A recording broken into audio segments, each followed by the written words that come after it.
Howdy, howdy, all you listeners out there. This is Dwight with the Broken Brain and our Monday mental health tip. Today, I want to talk to you just a little bit about phone call anxiety. Did you know that many people have anxiety about making phone calls or answering the phone? Well, yeah, many of you do statistically because of that thing I said, which is that many people have it, right? It actually sometimes can trigger a bit of anxiety to know that the only way to conduct a certain type of business or maybe you're talking with someone who prefers to talk on the phone, or maybe you even would like to talk to that person on the phone, but you have the nerve wrackings, you have the anxieties, you have the feels about it. And it blocks you even from interactions that you would like to have. There have been studies that show that talking on the phone and hearing someone's voice, and by the way, nowadays we also can have a video component oftentimes, which is pretty cool too.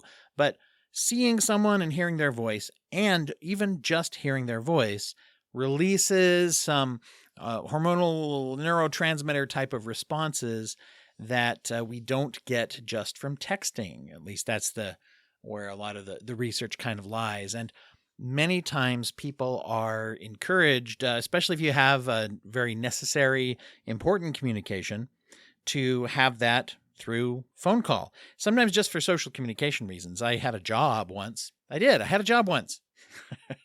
As a self-employed person, I like to say I don't have a job anymore, but I did used to be employed by someone. Anyway, my boss, I worked in a technical college environment. It was a small college near where I still live now, and I was working as a counselor there. Not surprising that that was my role.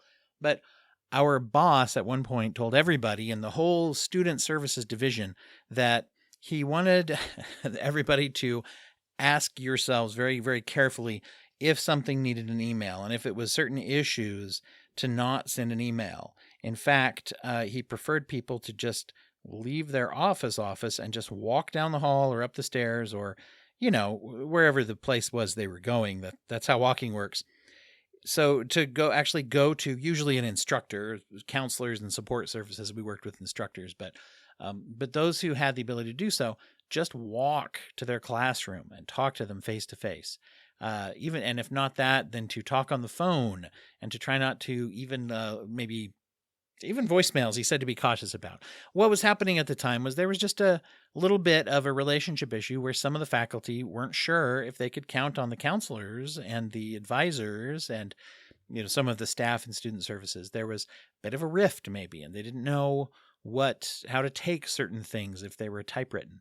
It was the other way around too. There were some people who had a little rift with there were just personality clashes, and he decided that one of the cures for this would be to have some face-to-face, ideally, or voice-to-voice communication. And guess what? It actually worked really super well, because when you're actually talking to someone, you kind of have to think through it differently. So a lot of benefits to actually talking to someone. I'm talking up right now the benefits of that. Actually, one of the reasons people like podcasts so much is it's a vocal medium, and we get to spend time with those that we listen to be able to spend theoretically an hour or more with someone every single week. It's not always, it doesn't go back the other way for the host to be able to hear you, but that is one reason why auditory mediums can be really, really a cool thing. At least I think so. It'd be surprising if I didn't think that as I'm recording one right now. But there's a couple of reasons people get anxiety about it. One of those is a loss of control. If you're sending a text message, for example, you control what you say, how long it is, and when it's over. You can put your phone down and go do a thing or something. And if you don't have a lot of time, sometimes that's a great way to resolve something. And let me add this little caveat. If you have social anxiety or any kind of social impairment, a text message is better than not responding to someone at all. If you have to, communication is usually best done promptly when it needs to be done, and being done at all is definitely better than not doing it at all. So this is not to say that that's never appropriate. And sometimes if you're setting a boundary with someone, that is a good way to do it. So I'm not trash talking that if it's necessary. But if it's a place and a time where you can make a phone call, one thing we have to remember is that there is a lack of control that often we feel when we do that, because that's another person on. It's a little harder to say, I got to go now, and actually hang up if you have just a second, one more thing. If you're talking to Columbo, for example, and he's like, just one more thing again and again, plus he's trying to catch you for murder. So you got to be careful when you're talking on the phone with Columbo. Well, I mean, particularly if you're a murderer. So I'm guessing most of you don't have to be that careful. But so therefore, one of the things that can help, and it often helps with anxiety, if you can find something to introduce a little bit of control, a little bit of a plan, and oftentimes that's best done through boundaries. So when we talk to someone on the phone, one of the ways that can help to alleviate that anxiety is, as soon as we get on, to say like, hey, and they say, hey. That's how, phone calls start, if you weren't aware. That we set up a little bit of an expectation. You could say even a boundary, if that doesn't sound too dramatic, up front, where we say, hey, I've got about 20 minutes. Hey, I've got about 5 minutes. Now, I will say this. There's a little trick if you know the person is, if you're talking to Columbo and they're going to say just one more thing,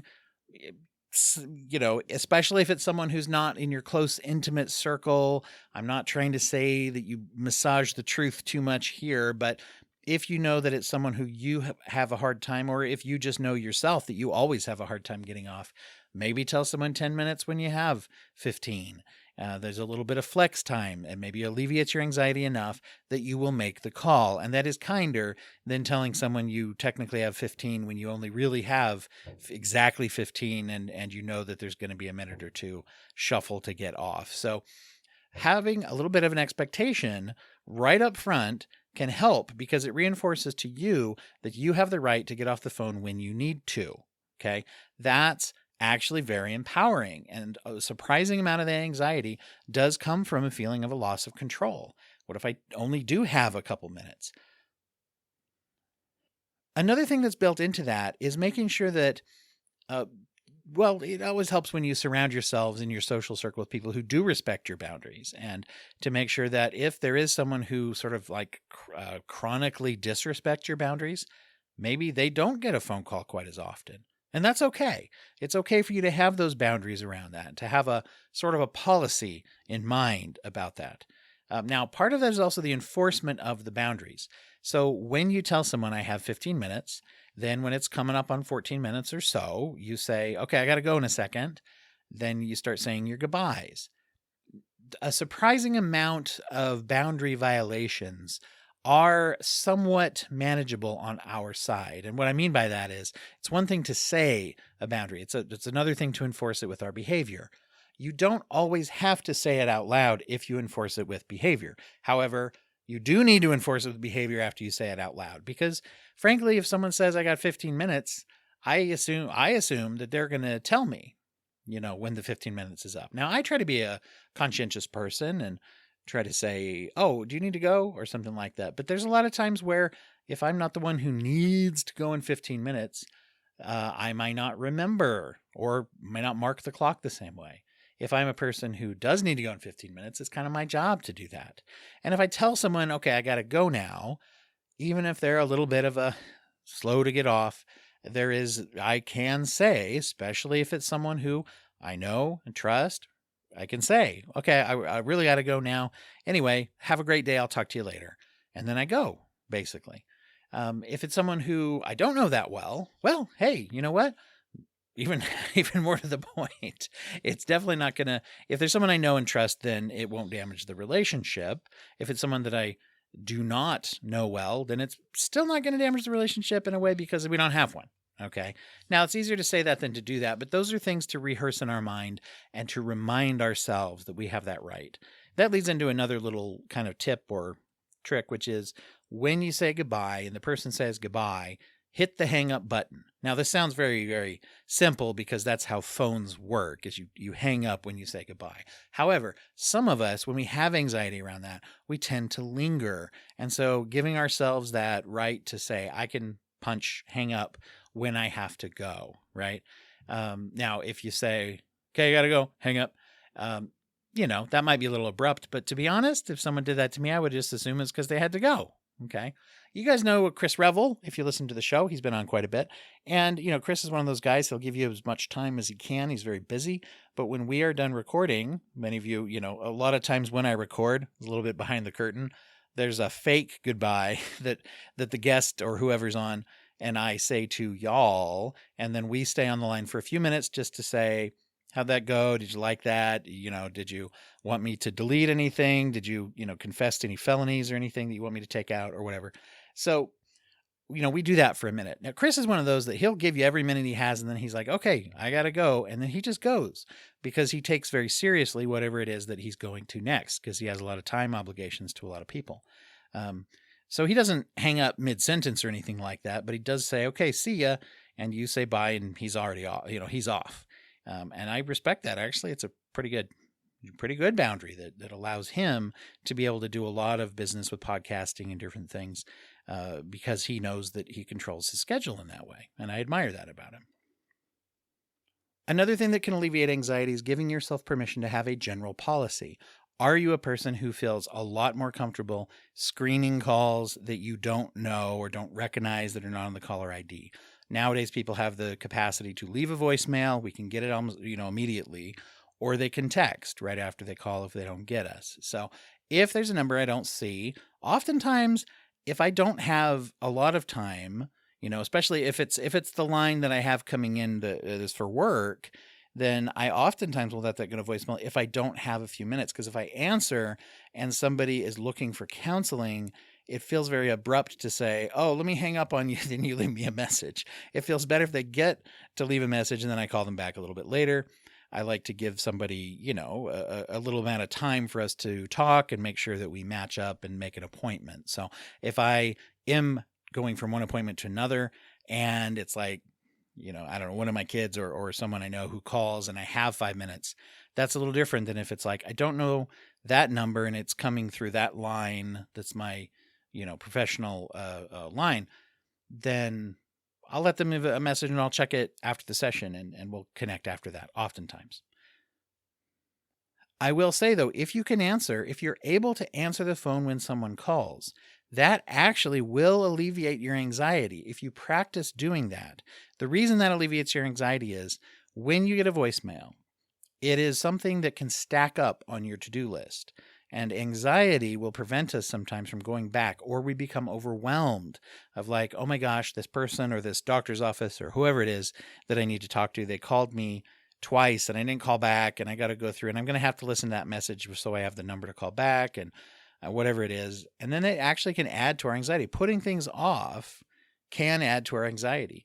This is extra true when you have ADHD. If you put off something, it's the same reason that you hear that tip that I hear a lot nowadays where people say, don't put something down, put it away. And that's especially true for those of us with ADHD type of brains, because if I put something down for just a second, I'm air quoting like crazy, just a second, and then I get distracted, I'm not going to know where that thing is. If I put it where it goes, if possible, then when I go back to find it, it's going to be in a place where I know where it is. And so it's the same way with virtual or digital things as well.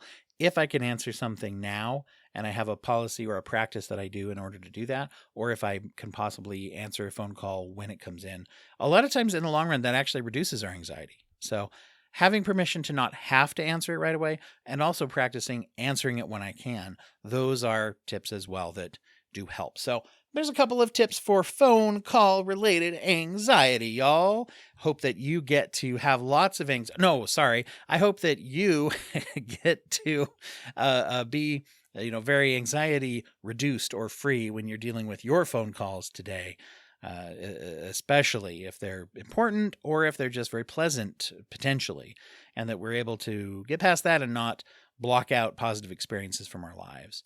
Real quick, I just want to mention it is November now. This is the first episode in November. And our charity of focus for this month is Because, or rather the Because organization of Philadelphia. It's a nonprofit organization that's dedicated to helping survivors of human trafficking. And you heard us talk about it on a recent episode as well. I was able to talk to Marcia Holt, who is the founder and CEO of that organization.